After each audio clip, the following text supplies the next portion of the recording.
that I could share what I'd experienced, and everybody accepted it, because I'm quite down to earth. Yeah. It's not a, it was an extraordinary phenomena. I think the most important thing is that it changed my life. But people said to me, why you? It's not fair, you weren't even spiritual. Why don't you get this experience? And so I meditated on it, and I asked them for guidance about it, and they said, everybody gets given an experience. The difference was you held on to yours and you made it happen. Yeah. And so, and that's absolutely true. 99% of people say next day, I must have imagined it. And Right. they don't keep it. That actually reminds me of an artist I read about who took a lot of time to do his artwork, and someone once asked him in an interview, you know, how come you've got so much patience? And he said, oh, I don't have any more patience than anyone else. I just use mine. Yeah. So, I mean, Manji, how would you describe, again, from your quantum physics viewpoint, angels that are not just loving and giving, but also in terms of energies? In terms of the physics world, we do live in a world of polarity. For every particle of matter, there's a particle of antimatter. Right. What I talk about in punk science is because the cosmologists at the moment thinking, where's all the antimatter gone? It's supposed to have disappeared at the Big Bang. But actually what I outline is that our antimatter, the polarity world, is just slightly different frequency to this world. It's in what I call c squared, which is speed of light squared, and it actually is a total mirror world to this one. So it's just another example of how polarity exists. But you know what? The antimatter and the matter, when they come together, they make light. It's all just forms of light and light consciousness and God. You know, and so polarities are an illusion. In the big picture, all polarities are actually part of the one thing. And that's very interesting, sort of philosophically as well, because I mean, people have moved away from traditional metaphysics, where metaphysics, you know, we seek to sort of seek union and oneness and unity with God, and sort of in the 20th century. People have said, you know, we're moving away from this. This is old-fashioned. But your actual theory is sort of... It's about integration. If the shadow comes to you, it's because there's something that needs to be looked at. It's telling you something. And when you actually integrate your shadow and move it into light and understand polarity that doesn't really exist, it's something that you may be neglecting in your emotional life. And so I would say that actually that darkness does not exist anywhere. Polarity does not really exist. It's an illusion of light splitting itself into the two halves. And Diana, you were going to... I would put it slightly differently, but exactly the same thing. I'd say the darkness serves the light. Absolutely. And this is what they always say. Look at that thing that happened to you. It forced you to purify. It forced you to look at yourself, forced you to change. And without it, you would still be stuck and separate. And now you've integrated that. So actually, sort of these, if we do come across angels that are sort of quite frightening or fearsome, that could actually be a motivation to... I think it's experiences that are frightening and not angels as such, because if angels have their source in the good, and if God is all good and the source of those angels, or divine spirit, divine mind is the source of those angels, then experiences can be frightening, but that very thing becomes the opportunity to experience a more spiritual dimension to your lives. And I'm sure I'm not alone here in having had that experience, and Mary Baker Eddy at some points calls it the gospel of suffering, meaning not that God ever sends suffering, but that through the suffering we experience through our sense of separation from the divine, we finally turn back and begin to explore and discover what God is and what our relationship to the divine spirit is. And that's why it's not a negative, as long as we use it as a building block to really getting to know ourselves as God knows and loves us. So, I was just going to say, if light hadn't split itself into matter and antimatter, we wouldn't be having experience. So without the illusion of separation, as Tony said, you wouldn't actually be living a life at all, and you wouldn't be learning all the things that we're learning. So it's part of the, it's necessary for the life experience and the spiritual growth. And Tony said something that reminded me. In Angel Answers, my new book, I'm answering questions that people commonly ask. And one of the commonest questions is, why does God let this happen? And of course, it's not God that lets it happen.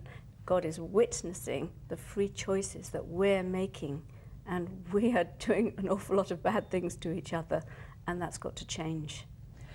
You've been watching Nexus, and we've been discussing the existence of angels in our lives. Stay with us and we'll be back after the news.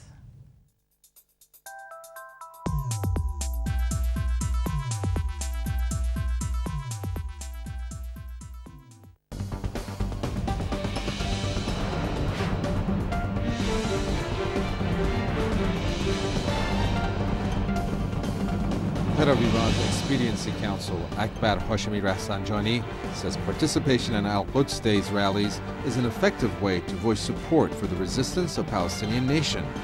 He says such moves will endanger Israel's illegitimate interests.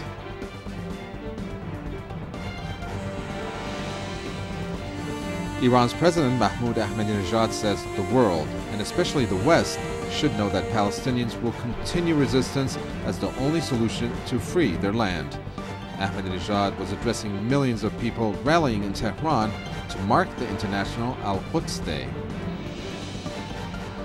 Israel has sent thousands of police out onto the streets of East Al-Quds to confront massive Palestinian rallies on the International Al-Quds Day on the last Friday of the fasting month of Ramadan. Israel Army has restricted access to and stopped prayers at the holy place.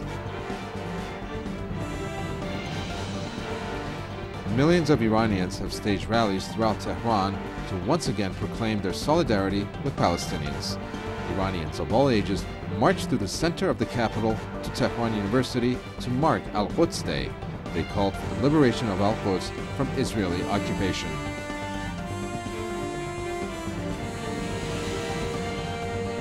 China's ambassador to the UN has ruled out any Security Council action on Myanmar government. He said the problems in Myanmar were basically internal and had to be solved by the government and different parties, so no internationally imposed solution can be helpful.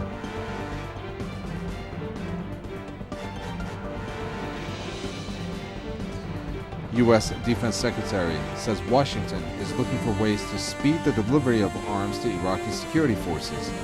Robert Gates admits that the current system for weapon delivery is too slow. The Iraqi president says U.S. producers cannot meet Iraqi demands for arms quickly enough.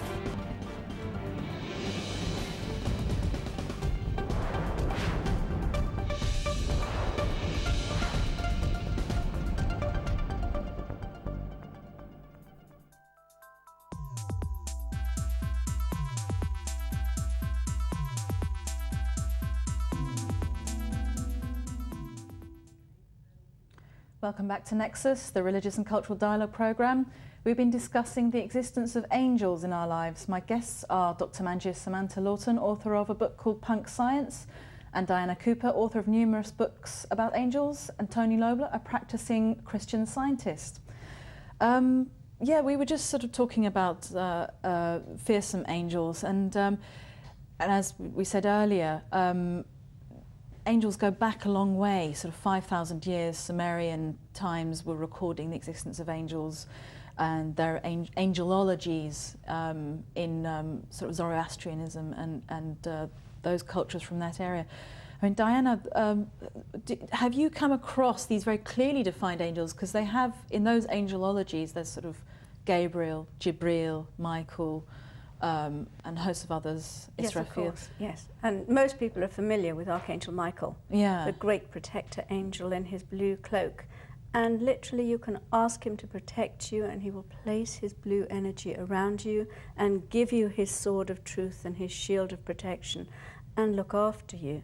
I had a woman once who was very anxious because her daughter was being bullied at school. Right. And I said to her, look, stop worrying about it for a start, because when you worry, you're projecting low negative thoughts onto your daughter and opening the sensitive child up to that energy, and then ask Archangel Michael to protect her at school.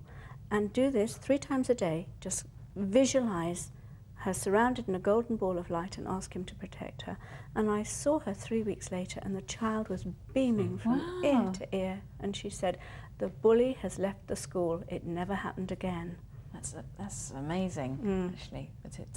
So, I mean, you've come across these figures, because again, someone might say, well, it's just human beings who've named angels, they've given them names, and they've sort of been transferred across cultures. Well, a name has a vibration. Right. And so the vibration matches the energy that that angel is working with. So if it's Uriel, the angel of peace, or Gabriel that you know all about, or Raphael, who is the angel of healing, then they carry that particular vibration.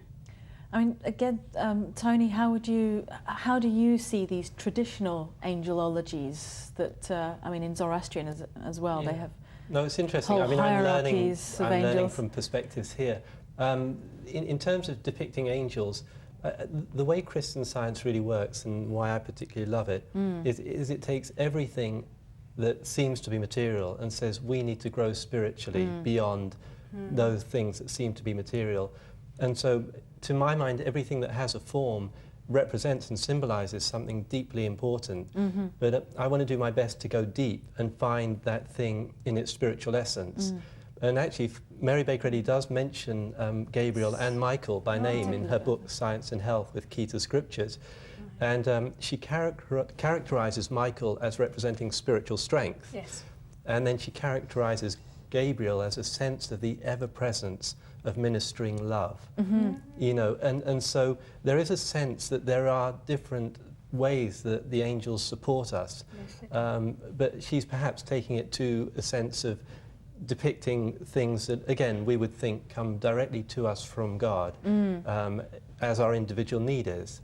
And can I quickly tell you about one experience of healing I had, which I think illustrates this? Because before I knew about Christian Science and started studying it, I regularly had sinusitis, which is quite a painful thing to endure. And I did have antibiotics and, you know, tried those.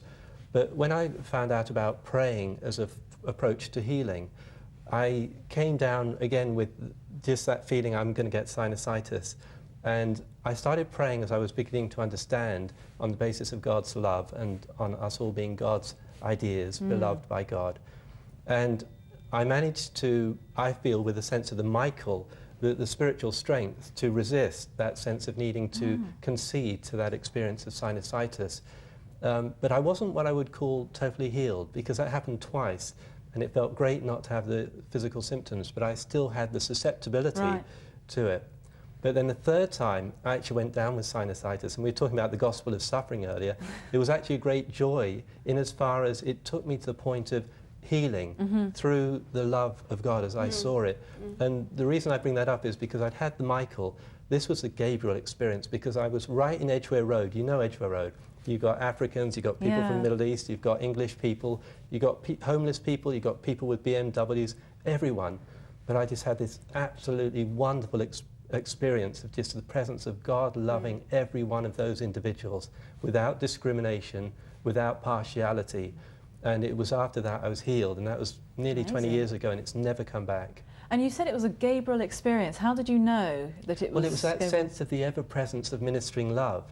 It was like a mother love, loving everyone equally, not with partiality, not looking at labels, but just loving, loving, loving. And I felt that presence of I would call it God, but spirit, mind, love, just loving all creation.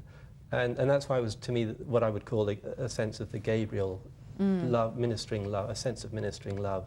Very precious, hugely and precious. Manja, you've had an experience as well of Yes, angels. I've had several angel experiences, which is the reason why I'm able to write about them from a scientific perspective, because I've had personal experience.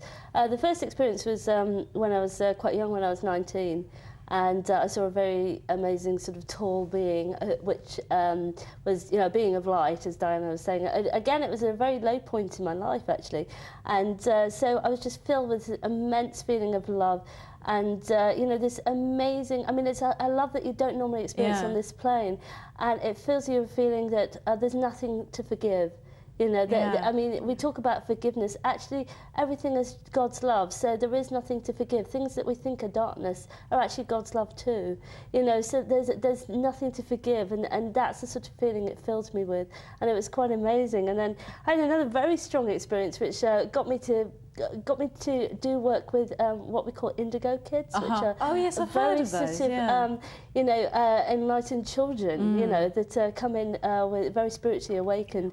And that was because I was just sat with somebody who I barely knew, who was an event organiser at the Oxford Union. And suddenly this massive angel appeared and whacked us over the head. And so, you know, basically I was feeling this push on the back of my neck, and so was this lady. And